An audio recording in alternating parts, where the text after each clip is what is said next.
Dude, what if we replaced our main service rifle with a worse one and a slim chance that someone developed sci-fi body armor in 20 years? Why is the army so retarded? All the smart ones leave, such as every military post-1990. More money than sense, and Sir Sar needs their paycheck. Also, most of the smart military staff goes in Naval or Air Force. It's going to end up as a DMR. Literally another M14 that's greasing the palms of sick Cohen Sar. Don't worry, Sar. Stick his best rifle, Sar. Russia has research and material techniques. They already have NIJ-4 multi-hit surface space-tier ceramics. Not for everyone, though. They have the tech, but not the money to do it. Russian Academy is more skilled, but much poorer. 13-inch barrel for no fucking reason. Up the chamber pressure to get some performance back. This will never not be retarded. Dude, what if we replaced our main service rifle with a worse one in the slim chance that someone developed sci-fi body armor in 20 years? No, it's just to defeat body armor. You may be quite young, I suspect you're very young, but just 15 years ago body armor was not ubiquitous. Now even ragtag militias in Syria all have body armor, so the army needs something that is future-proofed against body armor. Whatever gets developed in the next 20 years, the rifle needs to stand a good chance of dealing with it. Simple as. Now even ragtag militia in Syria all have body armor, not level 4 plates, which is what the NGSW is aimed at defeating.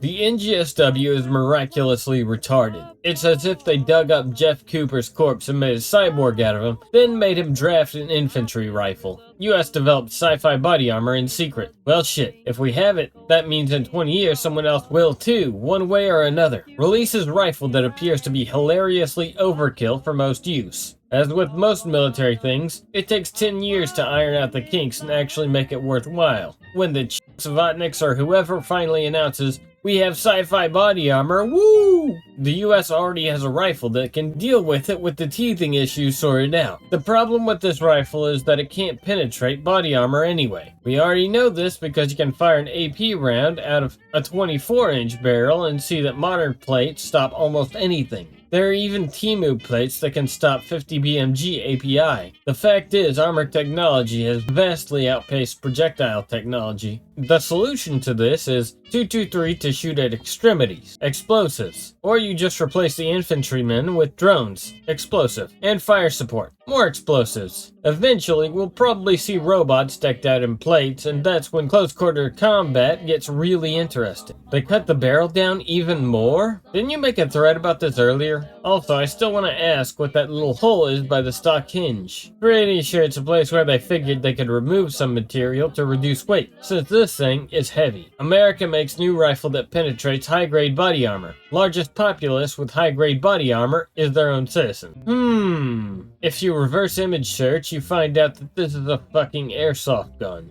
What if we replaced our service rifle with one that shoots the same round as our new MG for the fucking win again? What if we go back to World War I retardation because herpa-derpa-doo? How is the spear any worse than the M4? Larger, heavier and larger ammo and mags. Much more recoil, much more expensive, lower capacity, so fucking loud and blasty that you must use a suppressor, making it almost as long as an M16 anyway. No bayonet lug, SIG-SAR quality, all to try to address problems which in actuality are imaginary. Sci-fi body armor. And on, China makes $100 plates that meet the level 4 standards and anyone can buy them. Both Militech and LAPG have plates right around that price and they perform fairly well. LAPG's got an undersized striker face, but the striker face itself is quite robust. Reliable defeat of either plate, especially at range, will necessitate a tungsten penetrator. You are retarded, or more accurately, probably just historically uninformed due to a combination of lack of interest in the topic and being born later.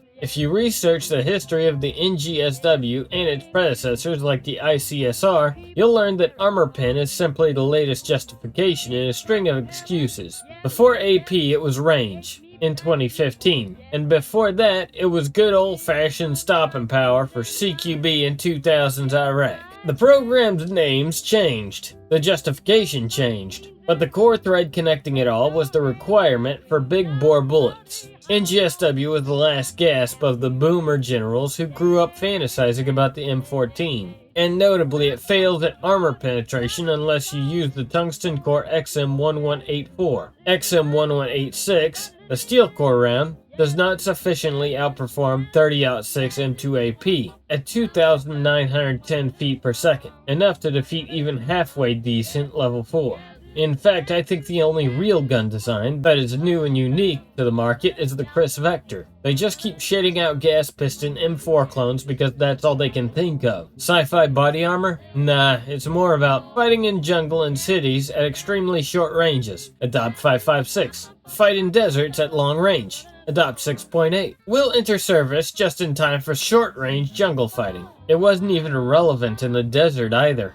One in the slim chance that someone developed sci-fi body armor in 20 years. It's worse than that actually. The general purpose round won't even penetrate level 4 equivalent plates. The special purpose rounds that probably will are $17 a pop. Yeah, I have no idea what the DoD was smoking when they approved of replacing the M4 with some souped up marksman rifle. But SIG must have given them the good shit. Oh, Yazoo, going back to old Yazoo.